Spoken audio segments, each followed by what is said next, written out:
dia bisa membuat sesuatu yang tidak ada sebelumnya. Iya, bisa betul. Iya, walaupun dia dilatih dengan data-data yang seharusnya diproteksi oleh hak cipta, kan benar. masalahnya kan di situ.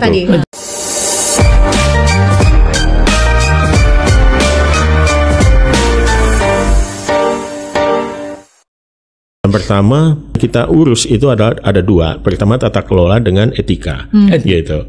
Tata kelola. Nah, tata kelola ini termasuk bagaimana nanti diadopsi di tingkat sektor, gitu. Misalnya sektor kesehatan ini yang sudah berjalan saat ini ya, dan banyak sekali pengembang AI, startup AI. Pelaku-pelaku industri yang memakai teknologi AI ini mengembangkan alat-alat kesehatan yang berbasiskan dengan artificial intelligence. Dan sekarang itu dahsyat sekali perkembangannya. Di dunia kesehatan penggunaan AI luar biasa, termasuk dalam soal misalnya untuk MRI, untuk mendeteksi penyakit dan lain sebagainya, scan segala macam itu tuh luar biasa. CT scan sekarang udah sangat canggih banget, sehingga ada kekhawatiran juga nih di sejumlah tenaga kesehatan, terutama dokter ahli radiologi.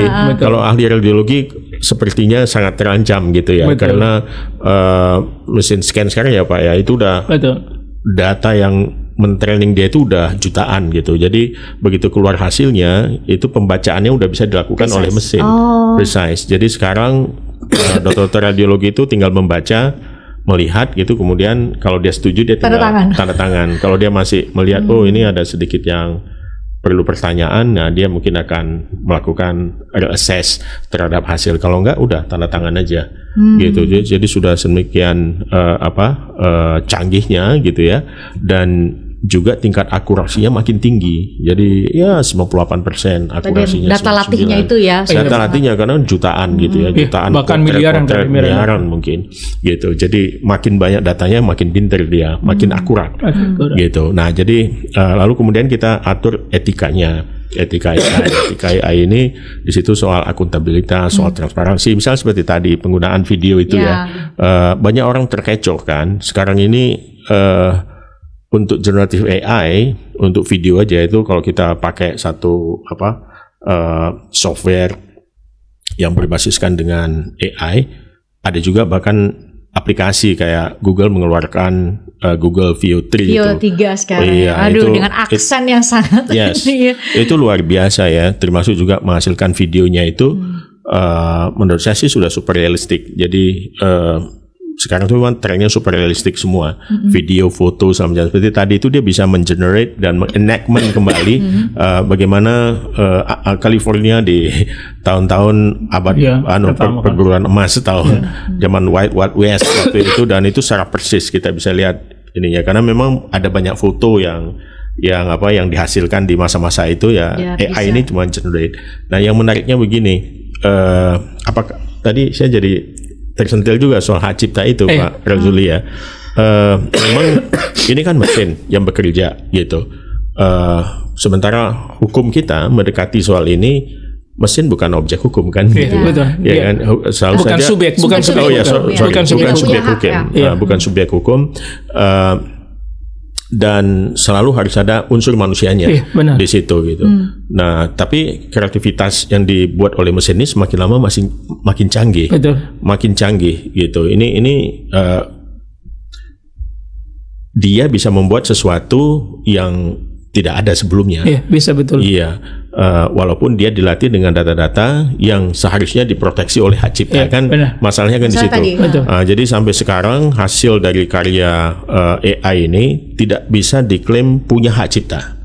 Jadi siapa aja yang misalnya gini, video tadi itu siapa aja boleh copy dan sebarkan. Dia tidak diproteksi oleh hak cipta gitu. Sama juga di Jerman sekarang itu ada satu stasiun radio yang menyiarkan lagu-lagu produksi AI, dan dia bikin rankingnya, ada top 10-nya segala macam. 100% maksudnya di 100%, tapi itu nggak bisa dimonetisasi. Iya, nggak bisa.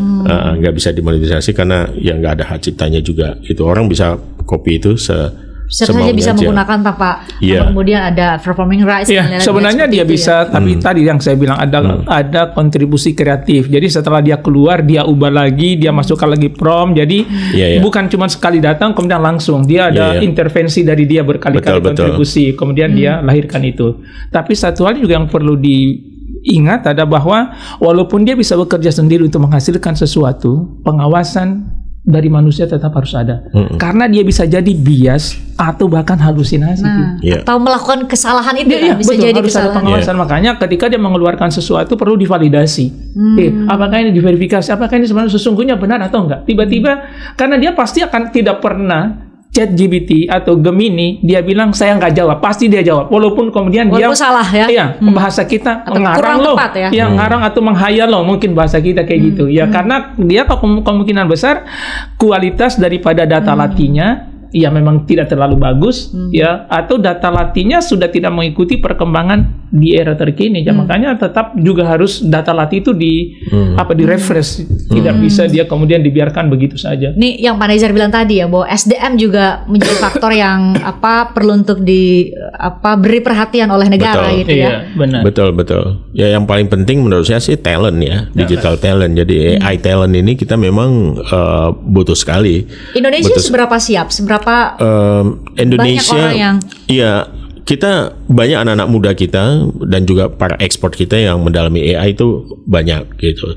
Banyak juga yang sekolah di luar negeri, tapi sayangnya ya mereka mungkin tidak kembali gitu ya. Mereka di sana karena kita ekosistemnya belum begitu vibrant, belum begitu menjanjikan gitu ya. Tapi kita bertumbuh cukup cepat gitu. Dan saya sih optimistis karena dia erat kaitannya dengan ekonomi digital yang juga sedang bertumbuh ya, AI ini, dan Indonesia itu sangat potensial. Jadi ini soal nilai ekonominya aja ya. Di Asia Tenggara ini diproyeksikan di 2030 itu pertumbuhan ekonomi digital itu sekitar 366 miliar US dollar. 40% dari angka itu datang dari Indonesia.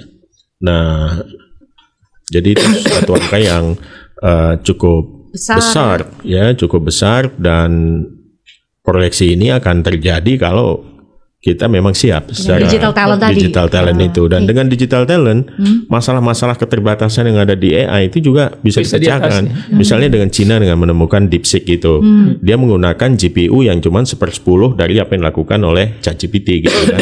Dan itu apa yang dilakukan itu di cluster computingnya. Jadi cluster computingnya ini mereka menemukan algoritma, membuat satu formulasi matematika tertentu gitu untuk melakukan pengolahan sehingga bisa dioptimasi prosesnya hanya dengan menggunakan 1/10 kekuatan GPU yang dibuat itu. Nah itu kan sempat mengguncangkan sampai saham Nvidia kan sempat turun sampai sekarang back to normal.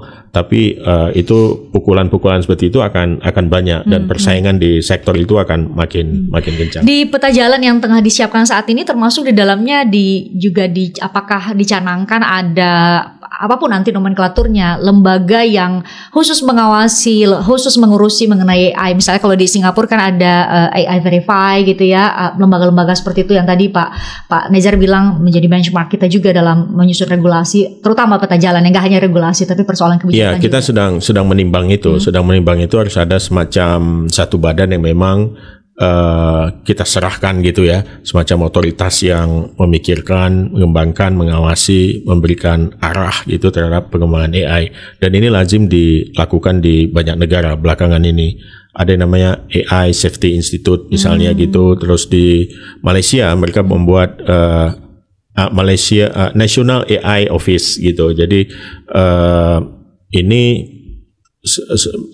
satu keharusan saya kira, karena kalau sudah kita regulasi nggak ada satu badan yang sebagai pelaksana regulatornya dia in charge, dia coba merumuskan soal etika AI, dia coba memberikan solusi-solusi, akan tersebar ke banyak tempat, jadi kita bingung sendiri nanti ke siapa kita berkiblat untuk soal aturan-aturan ini gitu. Jadi diproyeksikan ada satu lembaga sendiri nantinya. Iya, bukan badan pengawas sih, tapi lebih kayak anu lah, seperti AI House lah seperti itu. Okay. Berarti di dalamnya juga adalah pengembangan tadi ya, mempersiapkan digital talent tadi ya. Karena kan tadi mau kita highlight adalah dalam perbincangan kita, negara nggak hanya, kalau yang saya tangkap dari Pak Wamen bisa koreksi saya, nggak hanya negara nggak mau hadir hanya sekadar menjadi regulator, tapi juga menciptakan ekosistem tadi ya. Betul. Dan itu tugas negara saya kira. Regulator itu parsial sekali, bagian kecil dari. Betul. Persis. Jadi bukan cuma gini. Kalau ekosistem itu terlalu heavily regulated, kita akan menghambat inovasi pastinya. Orang nggak bisa bekerja, nggak bisa segala macam. Kalau less regulated, bisa jadi anarki. Betul. Chaos juga ya. Bisa chaos. Harus moderat. Iya, harus moderat, harus seimbang, balance. Tapi yang paling penting adalah ada prinsip yang utama yang menjadi nilainya gitu. Jadi bagaimana kita bisa mengambil manfaat yang besar dari pengembangan AI, meminimalkan risikonya. Itu esensi kehadiran negara.